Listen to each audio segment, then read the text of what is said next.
Assalamu alaikum. Welcome to Doha. I'm in charge of making this country food secure. That is my job for the next 2 years, to design an entire master plan, and then for the next 10 years to implement it. Of course, with so many other people, but first I need to talk to you about a story, which is my story, and about the story of this country that you're all here in today. And of course, most of you have had 3 meals today, and probably will continue to have after this event. So, going in, what was Qatar in the 1940s? There were about 11,000 people living here.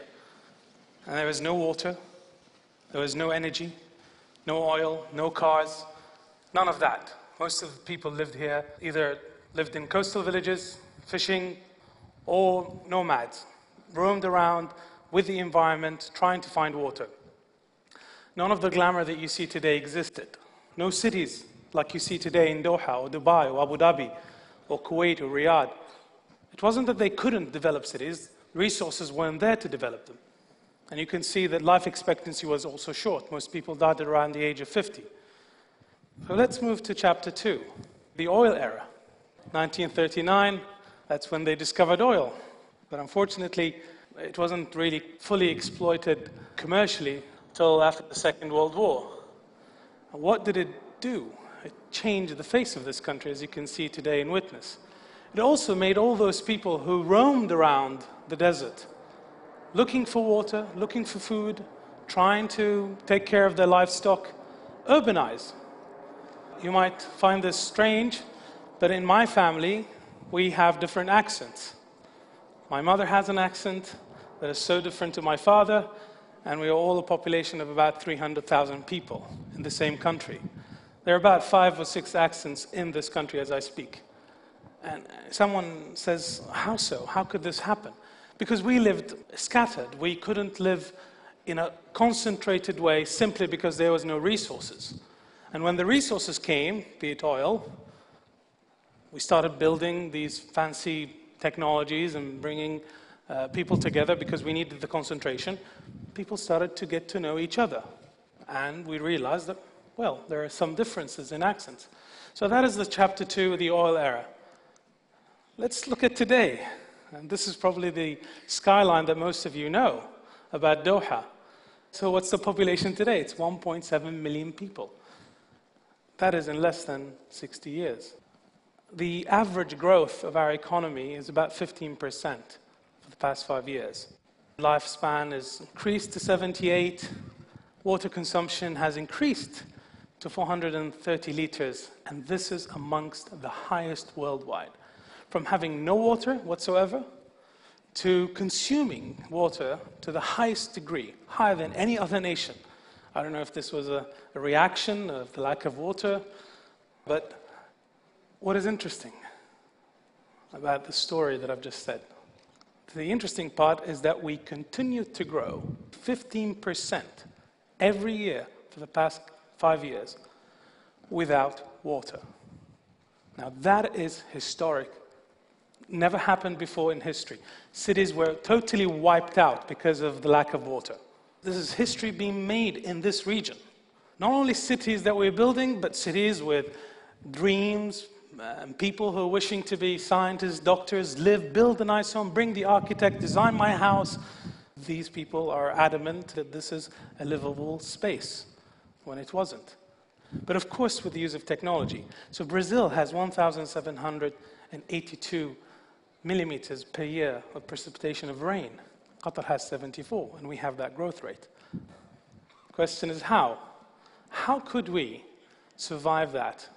We have no water whatsoever, simply because of this gigantic mammoth machine called desalination. Energy is the key factor here. It changed everything. It is that thing that we pump out of the ground, we burn tons of. Probably most of you used it coming to Doha. So that is our lake, if you can see it. That is our river. That is how you all happen to use and enjoy water. This is the best technology that this region could ever have, desalination. So what is the risks? Do you worry much?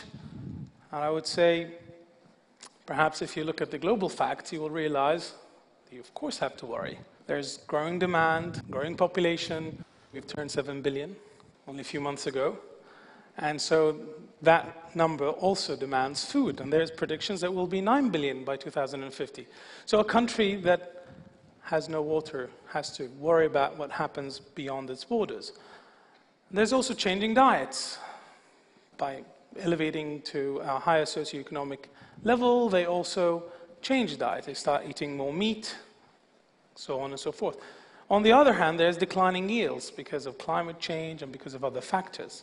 And so someone has to really realize when the crisis is going to happen. This is the situation in Qatar, for those who don't know. We only have 2 days of water reserve. We import 90% of our food, and we only cultivate less than 1% of our land. The limited number of farmers that we have been pushed out of their farming practices as a result of open market policy and bringing the bigger competitions, etc., etc. So we also face risks. And these risks directly affect the sustainability of this nation and its continuity. The question is there a solution? Is there a sustainable solution? Indeed, there is. This slide sums up thousands of pages of technical documents that we've been working on over the past 2 years. Let's start with the water. So we know very well, I've showed you earlier, that we need this energy. So if we're going to need energy, what sort of energy? A depletable energy, fossil fuel? Or should we use something else? Do we have the comparative advantage to use the other sort of energy? And I guess most of you by now realize that we do. 300 days of sun. And so we will use that energy, renewable energy, to produce the water that we need. And we'll probably put 1,800 megawatt of solar systems to produce 3.5 million cubic meters of water. And that is a lot of water. And that water will go then to the farmers, and the farmers will be able to water their plants, and they will be able then to supply society with food.